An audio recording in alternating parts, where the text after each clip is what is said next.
Juvilla TV. At ayan na nga dahil dumating na ang panahon ng tag-ulan, kailangan natin gawan ng bubong ang service ng misis. Ang tawag pala namin dyan is tora-tora. Ito nyo naman motor na nilagyan ng sidecar ng bisikleta. So medyo practice muna tayo mag-welding. Ayan nga pala, kasama ko si Mrs. ang aking assistant welder. Let's go! Ayan, kunwari sukat, pasukat-sukat, pero di naman naman gagawin. Sige, sukat. Ayan na nga, pagkatapos sukatin naman tayo, mga chong. Tingnan ng cutting na nga. Pagkatapos mag-cutting, mag-welding na tayo. At siya nga pala, hindi pa ako bihasang mag-welding, so pinagpapraktisan ko lang yan para at least unti-unting matuto. Ayan na, anong ginagawa mo sa pagkatapos mag-welding? Parang wala na ako makita, sobrang liwanag. Ayan na, natapos na yung sa likod, so lalagyan din natin na poste sa harapan. Habang nagpuputol nga ako, si Macy's, chine-check kung matibay nga yung gawa ko. Siya yung supervisor. So, welding na natin yung pulang poste sa harapan. Sinatakot si Mrs. dyan na malis.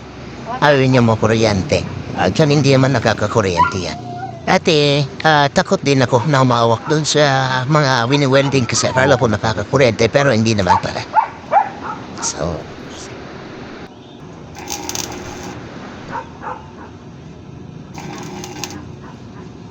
dapat kapag ka nag-welding is meron tayo palagi suot na shades para maiwasan natin yung radiation na tumama sa mata. Nagkukos na, parang may buhangin na gabihan. 2 days akong nag-welding na may shades, so far hindi naman naapektuhan yung mata ko. Problema nga lang is kapag ka nakatitig ka dun sa ilaw, pagkatanggal mo ng shades mo is parang blackout mo, wala kang nakikita. Ayan. So, tanggalin yung excess na bakal para mas makita kung merong butas yung welding mo. Ayan. Hindi ko alam kung ginagamitan ba talaga ng level yan. Pero as beginner kasi kaya ginagamitan ko siya para naman pantay yung tayo. Ayan. Minelding ko na rin yung sa kabila.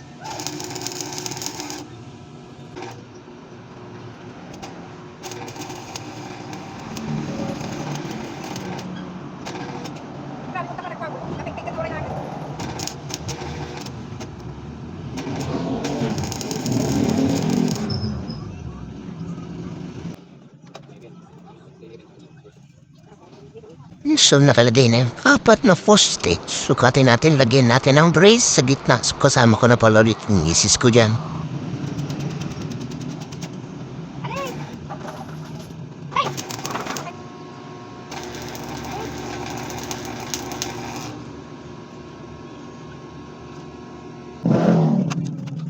Okay, dito naman medyo umaambon-ambon na, kaya mag-eligpit muna tayo. Para hindi naman masira yung gamit nating di kuryente. Ito nga ay sinubat ko o tinesting ko kung sakto lang ba yung taas nung sa may sidecar. Mating na rin yung misis ko, pero sabi niya, wow! O, ganito gawin mo ha. Tapos ganyan.